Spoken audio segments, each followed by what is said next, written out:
অবৈধভাবে জমি কবজা করার অভিযোগ উঠল শাসক দলের বিরুদ্ধে। ঘটনাটি ঘটেছে পূর্ব মেদিনীপুর জেলার এগরা ২ নম্বর ব্লকের পানিপারুল গ্রাম পঞ্চায়েতের আড়াঙ্গা গ্রামে। স্থানীয় গ্রামবাসীদের অভিযোগ, গ্রামে একটি বাচ্চাদের সমাধি দেওয়ার জায়গা ছিল। শাসক দলের মদতে অনেক টাকা পয়সা নিয়ে কিছু লোককে অনুচিতভাবে ওই জায়গাটি পাইয়ে দেওয়ার চেষ্টা চলছে। এটা হচ্ছে আমাদের পূর্বপুরুষ থেকে আমরা জেনে এসেছি, এখানে আমাদের বাচ্চাকে সমাগত করা হয়। তো এখন আমরা জানতে পারছি যে এটা অন্য বুথের এরা দখল করতে চাইছে।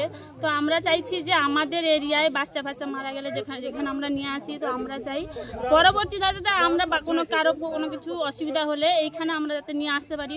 আমরা তো বাইরে নিয়ে যেতে পারবো না অন্য জায়গায়, তো আমাদের জায়গা আমাদের থাকলে আমাদের সুবিধা হবে, এটাই আমি বলতে চাই।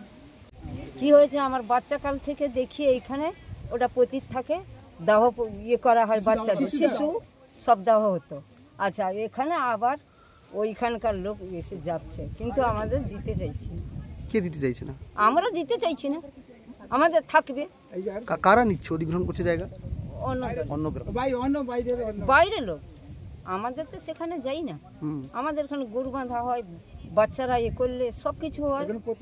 হ্যাঁ, ঘটনা বলতে এটা তো আমাদের জানি যে এটা পূর্বপুরুষ থেকে এই জায়গাটা আমাদের, কিন্তু এখন ওরা দখল করতে চাইছে। আর কিন্তু আমাদের শিশু দাহ পোতার জায়গা, তো আমরা চাইছি যে এটা আমাদের জায়গা, আমাদের থাক। আমাদের যদি কিছু দুর্ঘটনা ঘটে তাহলে আমরা কোথায় যাব? কারা দখল করতে চাইছে? কারা বলতে আলাদা লোকেরা, বুথের লোকেরা দখল করতে চাইছে। এখন কি চাইছেন আপনারা? আমরা চাইছি আমাদের জায়গা আমাদের থাক। আমরা যখন অসুবিধায় পড়বো তখন আমরা কোথায় যাব? যদি সমস্যার সুরাহা না হয় সেক্ষেত্রে কি করব? আমরা আন্দোলন করব, আমাদের জায়গা আমাদের থাকবে, আমরা দাবি করব আমাদের জায়গাটা আমাদের থাক।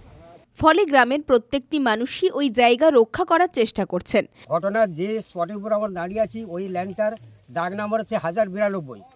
এটা আমার শিশুকাল অবস্থা থেকে দেখে আসছি।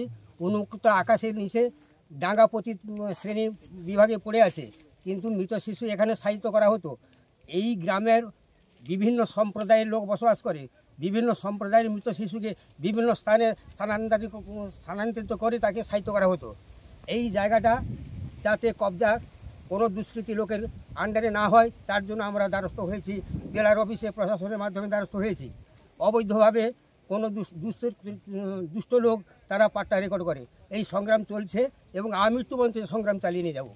ঘটনা হচ্ছে, আমাদের গ্রামে 1092 জায়গায় একটা বাচ্চাদের সমাধির জায়গা ছিল।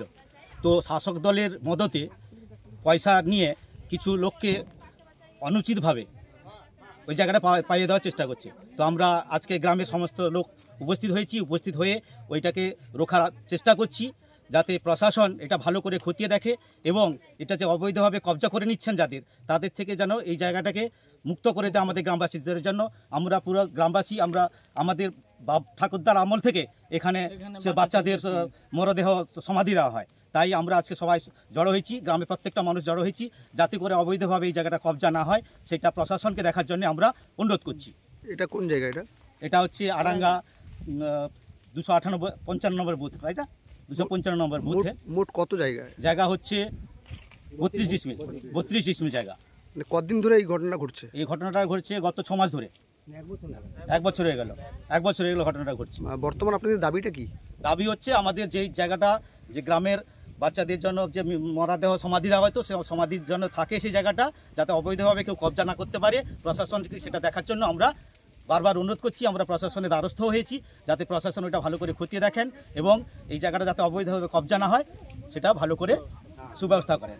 আজকেও তো এই জায়গায় আড়াই এসছেন, কি দেখলেন? আড়াই এসে দেখলেন, উনি দেখছেন, উনি রিপোর্ট করবেন, হয়তো উনি রিপোর্ট করার জন্য এসছেন, প্রকৃত কি গ্রামবাসীর সত্যিকারের জায়গা আছে কিনা দেখার জন্য এসছেন। ওনাকেও অনুরোধ করব উনি যাতে সঠিকভাবে রিপোর্ট করেন, এই রিপোর্টটা যাতে মানুষের উপকারে লাগে, সেইভাবেই যেন ওনারা এই কাজটা করেন, এই ব্যবস্থাটা করেন। এই প্রসঙ্গে পানিপারুল গ্রাম পঞ্চায়েতের প্রধান রঞ্জিতা প্রধান জানিয়েছেন, বিষয়টি তাদের নজরে নেই। এখন দেখার বিষয় প্রশাসন এই বিষয়ে কি পদক্ষেপ নেয়। এই বিষয়টা আমার নজরে নেই। দীর্ঘদিন সেই জায়গার শিশুদের সমাধি করা হতো, আজকে দেখা গেল সেই জায়গা অন্য গ্রামের বাসিন্দাদের নামে রেকর্ড হয়েছে, যেটা গ্রামবাসী দাবি করছে। বলছি, অন্য নামে যে রেকর্ডটা করেন কিন্তু বিএলআর অফিস, এবারে পঞ্চায়েত কিন্তু এই বিষয়ে কোনো ইনভলভ থাকেন না। তার কারণ যে যার দপ্তর তো আলাদা আছে, পঞ্চায়েত দপ্তরে নিশ্চয়ই মানে কোনো ভূমিকে পাট্টা দেওয়া বা কারুর নামে পাট্টা করে দেওয়া কিন্তু প্রধানের এখতিয়ারের মধ্যে পড়ে না। এই বিষয়ে আমি কিছু বলতে পারবো না। আপনি কি বিষয়টা জানেন? না, এই বিষয়ে আমার নজরে নেই, আপনি বললেন এই শুনলাম। পুলক বেরার রিপোর্ট, খবর BCBS।